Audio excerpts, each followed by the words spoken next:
Lorsqu'une relation très chère à ton cœur se termine, que tu perds ton job, que tu as raté quelque chose d'important ou simplement qu'une journée entière part en vrille totale dès le réveil, ta réaction naturelle est de résister, de ruminer, te répéter que ça n'aurait jamais dû arriver, essayer de justifier pourquoi tu n'as pas su gérer et comment la situation a bien pu échapper à ton contrôle. En réalité, tu te bats tout simplement contre ce qui s'est passé, contre quelque chose que tu ne peux plus changer. Lors de ces épreuves, les stoïciens réagissaient d'une manière précise, pas en se cachant derrière un calme qui n'est en fait rien d'autre que de subir passivement, mais en appliquant l'un des principes les plus contre-intuitifs de toute l'histoire de la philosophie. Ils appellent ça amor fati, l'amour du destin. Dans cet épisode, nous allons parler de l'origine du concept, sa définition et 3 étapes concrètes pour apprendre à mettre ce mécanisme en place. Je vais te montrer pourquoi c'est probablement la seule chose qui peut transformer radicalement ta façon de vivre les coups durs et ce qu'est la puissance de l'acceptation. Amor fati, en latin, signifie l'amour du destin, 2 mots qui définissent une des idées les plus paradoxales et des plus puissantes que l'humanité n'ait jamais eues. L'idée vient du stoïcisme, mais c'est Nietzsche qui a été très influencé par les stoïciens qui l'a formulée plus clairement. Il disait « Ma formule, pour ce qui est grand dans l'homme, amor fati, ne rien vouloir d'autre que ce qui est, ce qui a été, ne rien souhaiter de différent au présent, ni pour l'avenir, ni pour le passé. » Les stoïciens pratiquaient donc ce concept bien avant lui. Marc Aurèle l'écrivait dans ses Pensées pour moi-même par exemple. Quant à Épictète, il en faisait le cœur de son enseignement. Et puis Sénèque le vivait lors de ses propres épreuves, lorsqu'il a été exilé, ruiné, puis finalement condamné à mort. Ce n'est pas une idée abstraite, c'est une pratique qui change notre façon de voir la vie. Partie numéro 1. Ce qu'est réellement amor fati. Avant d'expliquer ce qu'est amor fati, je voudrais débunker l'idée reçue qui tue ce concept avant même que l'on le prenne au sérieux. Amor fati ne veut pas dire subir. Ce n'est absolument pas de la résignation, ce n'est pas se dire bêtement c'est comme ça, rien à faire, ce n'est pas non plus de la positivité hypocrite qui résulte souvent à se dire c'est pas grave, tout arrive pour une bonne raison ou bien oh c'était écrit. Les gens qui confondent stoïcisme et résignation passent totalement à côté de l'idée. Un stoïcien ne dira jamais « j'aurais pas dû rater cet examen, mais c'est le destin, tant pis ». Il tournerait plutôt ça genre « j'ai raté cet examen, c'est un fait. Maintenant qu'est-ce que j'en tire ? Quelle sera ma direction pour continuer vers mon objectif ?» La différence est immense. La résignation s'arrête à l'acceptation et il en découle une certaine complaisance dans le malheur qui nous arrive. Aucune leçon n'en est tirée, aucune remise en question sur soi, aucune combativité face à l'adversité, on se laisse tomber nous-mêmes. Ce concept va bien plus loin. Elle transforme l'obstacle en motivation. Comme on dit au poker, ce ne sont pas les cartes qui définissent notre jeu, c'est ce qu'on en fait. Laissez-moi vous raconter une anecdote qui m'est arrivée personnellement. Suite à un accident de travail, je n'étais plus en capacité d'exercer ma profession. À ce moment-là, je me sentais perdu. Je ne savais pas vers quoi j'allais me diriger et ce que j'allais faire du reste de ma vie. Ma première réaction était de me poser ces questions en boucle, essayer de me faire une raison, que ça y est, à 27 ans c'était terminé, que j'allais pas pouvoir retourner à l'école, c'était trop tard, que j'allais pas retrouver de travail, donc que j'allais rester bloqué dans ce système de pension d'invalidité jusqu'à la fin de ma vie. Déjà que ça me plombait le moral, ça me maintenait dans un confort qui était de rester passif. Et à tort, je me faisais croire à moi-même que j'essayais de m'en sortir. Je me voilais la face, ce qu'on a tous tendance à faire sans s'en rendre compte. Le fait de combattre notre propre destin dans notre propre esprit est déjà quelque chose de très fatigant. Lors de cette période, je me sentais exténué, chaque fin de journée. Et cela me donnait la sensation que je faisais quelque chose de mes journées, que j'essayais de changer les choses, alors qu'au final, rien n'avait changé. Je me torturais juste l'esprit. Et c'est comme ça que notre cerveau arrive à nous convaincre qu'on essaye de changer les choses, alors que la véritable solution est ailleurs. La première étape dans ce genre de situation, pour se diriger vers la véritable solution, est d'établir un constat honnête avec soi-même. Quelle est réellement la situation ? Qu'est-ce qui me fait du mal là-dedans ? Est-ce que mes objectifs de vie sont toujours clairs ? Alors à ce moment-là, je me suis posé toutes ces questions et je me suis retrouvé face à moi-même. Ça a été très inconfortable. C'est toujours plus simple de rester dans la fainéantise et c'est toujours moins fatigant quelque part de simplement penser plutôt que de mener des actions qui engagent des responsabilités. Mais croyez-moi, faire cet effort vaut le coup. Ça m'a permis de faire le deuil face à des choses que je pensais acquises depuis toujours. Et petit disclaimer, je tiens quand même à rappeler que ça se fait en plusieurs jours. Ça prend du temps de sortir d'une boucle pareille et d'apprendre un nouveau mécanisme. Personnellement, j'ai mis 7 ou 8 mois avant de déblayer tout ce qui tournait dans ma tête au fil des jours et de retrouver une certaine direction, et de mettre en place des petites actions concrètes au fur et à mesure.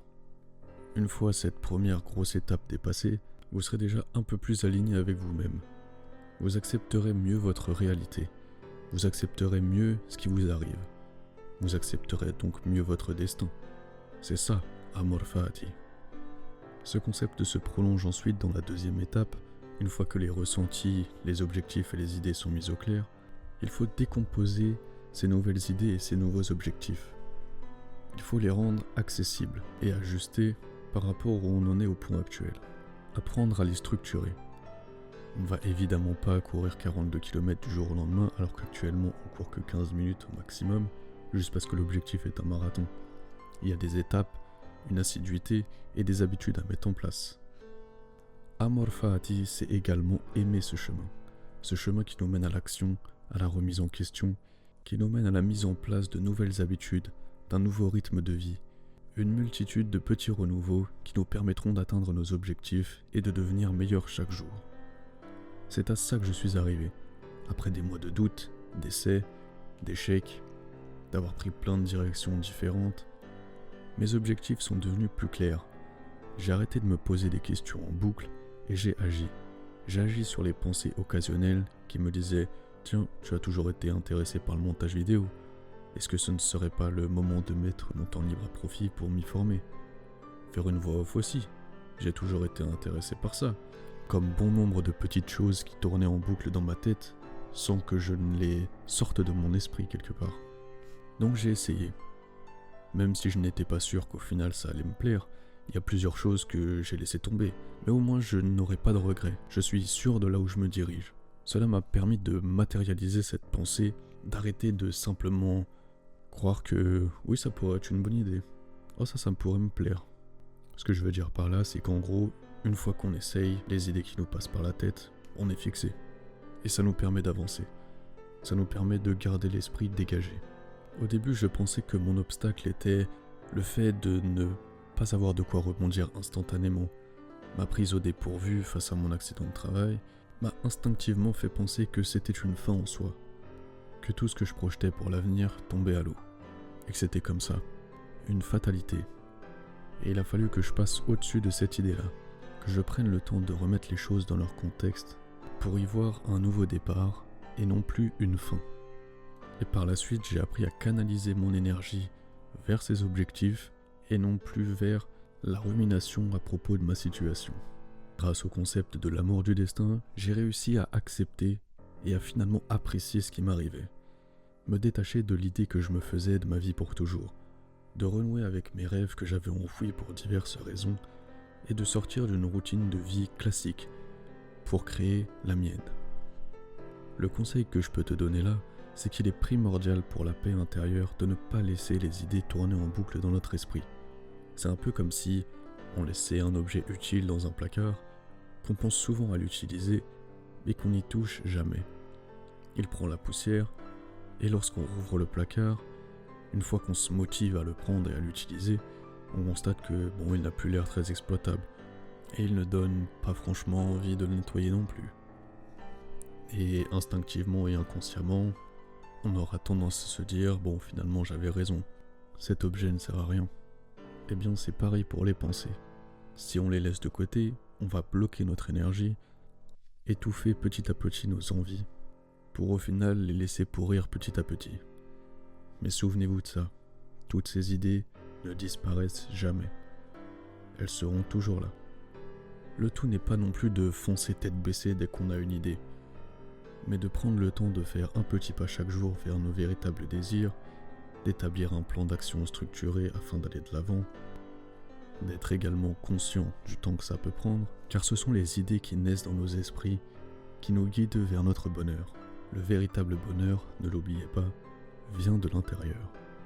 C'est évidemment très simple à dire, mais en pratique, cela demande du temps et de l'indulgence avec soi-même. Cela sera le sujet d'une future vidéo, alors n'hésite pas à t'abonner et activer la cloche pour ne pas la rater. Partie numéro 2. Pourquoi aimer ce qui nous semble négatif ? Marc Aurèle a cité quelque chose de particulièrement intéressant. L'obstacle devient le chemin. Ce qui gêne l'action fait avancer l'action. Ce qui se trouve en travers devient la voie. La logique est contre-intuitive, mais imparable. Tout ce qui t'arrive, même le pire, te donne quelque chose. De l'information, de l'expérience, ou une direction que tu n'aurais pas prise autrement. Épictète en est l'exemple le plus frappant de toute l'histoire du stoïcisme. Il était l'esclave, littéralement la propriété d'un autre homme. Et un jour, son maître lui a brisé la jambe, simplement pour tester sa réaction. Et en effet, il devait pas être net, le Baptiste. Épictète aurait répondu calmement « Je t'avais dit que tu allais la casser ». Ce n'est pas de l'indifférence, ou le reflet d'un esprit vide et insensible, c'est de la maîtrise absolue. Épictète a vécu dans des conditions que la plupart d'entre nous ne peuvent même pas imaginer. Et par la suite, il est devenu l'un des philosophes les plus influents de l'histoire. Pas malgré les épreuves, mais grâce aux épreuves. C'est amor fati à l'état pur. Accepter ce qui arrive et le tourner à ton avantage. Partie numéro 3. La pratique. Les 3 étapes concrètes. Comment est-ce qu'on passe du concept à la pratique ? Voici maintenant les 3 étapes que les stoïciens utilisaient et que j'ai moi-même testées. En numéro 1, nomme ce qui s'est passé sans le juger. Par exemple, au lieu de dire « je vais perdre mon travail à cause de mon invalidité », je me disais « je ne vais pas pouvoir continuer dans cette voie professionnelle ». Les faits sont bruts, tels quels, et sans interprétation négative. Le cerveau tend naturellement vers le dramatique. Il est important de nommer les choses de manière neutre. La première étape stoïcienne est de résister à la tentation du drama. En numéro 2, pose-toi la question des gains cachés. Qu'est-ce que cet événement m'a appris que je ne savais pas avant ? Ou bien qu'est-ce que cela m'apporte ? Pas de manière forcée ou faussement positive. Par exemple, dans mon cas, je me disais « j'ai du temps pour moi, c'est une chance. Maintenant, qu'est-ce que j'en fais ?» Un peu à la manière d'un enquêteur qui cherche de l'information utile. Marc Aurèle passait ses nuits à faire ces exercices, ce que je vous invite vivement à faire assez régulièrement, mais évitez de faire ça la nuit. C'est très important de bien dormir la nuit. Et en numéro 3, reformuler l'obstacle comme une direction. J'en suis venu à la conclusion que ce métier que je ne pourrais plus exercer me pousse à explorer d'autres voies. Pourquoi ne pas me diriger vers quelque chose de mieux aligné avec ce que je veux vraiment et essayer ce qui me trotte dans la tête depuis longtemps ? Cela clarifie ma position et la direction vers laquelle je m'oriente. C'est choisir délibérément le cadre dans lequel tu interprètes ce qui t'arrive. Parce que tu as toujours le choix de voir le verre à moitié vide ou à moitié plein. Et crois-moi, il est toujours bien plus facile de le voir à moitié vide. Partie numéro 4. Amor fati au quotidien. La grande erreur est de réserver ce concept d'amour du destin uniquement aux grandes épreuves. Il est bien plus bénéfique de l'appliquer à chaque situation, y compris aux micro-irritations du quotidien, comme un rendez-vous qui s'annule, un métro en retard, ou tomber malade un 31 décembre par exemple. Et d'ailleurs, quand Marc Aurèle écrivait « Au réveil, dis-toi, aujourd'hui je vais rencontrer des gens ingrats, violents et menteurs », il ne se préparait pas au pire pour être pessimiste, il se préparait pour ne pas être déstabilisé, prendre conscience de ce qui l'entoure et d'agir en conséquence. Et ça, je pense que tu l'as compris, c'est le lien avec l'épisode 2, sur le sujet de la préméditation des mots. Concrètement, pour mettre le concept en pratique au quotidien, je te conseille de faire de chaque petite friction, de chaque petit inconfort, un entraînement. Chaque moment d'inconfort est une occasion de pratiquer. Pour citer un exemple qui m'est déjà arrivé, une fois un bus n'est pas passé ou bien je l'ai raté, eh bien je tournais ça à mon avantage. Je me suis dit, tant pis, je vais marcher, ça me fera du bien au corps et à l'esprit. Et plus tu t'entraînes sur ces petites choses, plus tu deviens solide lorsque les grandes épreuves arrivent. Les stoïciens n'étaient pas des gens sans problème. Épictète était un esclave, Marc Aurèle a perdu ses enfants, a gouverné un empire en guerre, Sénèque a été exilé et condamné à mort, mais ce qui les distinguait n'était pas leur destin, c'était leur relation au destin, leur manière de réagir aux aléas de la vie et d'agir en conséquence. Épictète aurait pu se morfondre sur son sort et rester un esclave toute sa vie. Or, il a agi de manière à ce que chaque épreuve le rende plus fort. Et chaque effort mis dans l'acceptation et remise en question l'ont mené à devenir l'homme qu'il a été. Amor Fati ne te promet absolument pas une vie sans douleur, elle te promet quelque chose de bien plus précieux. Une vie où rien ne peut t'arrêter, une solution à chaque épreuve, une porte qui s'ouvre lorsqu'une autre se ferme, parce que l'obstacle devient une direction et que chaque échec devient une leçon et un développement personnel supplémentaire. Voilà maintenant ce que je te conseille. Pense à la situation qui te pèse le plus en ce moment, passe-la au filtre des 3 étapes qu'on a vues ensemble, et dis-moi en commentaire ce que tu as découvert. Je suis vraiment curieux de savoir quel genre d'épreuve tu rencontres. Nous voilà à la fin de la vidéo. Si tu as aimé, je t'invite à liker et à t'abonner. Et dans la prochaine vidéo, on parlera de Sénèque et son rapport au temps, et ce que la plupart des gens mettent énormément de temps à comprendre. Alors, active la cloche et ne la manque pas. Sur ces belles paroles, je vous souhaite une agréable fin de journée et je vous dis à la prochaine.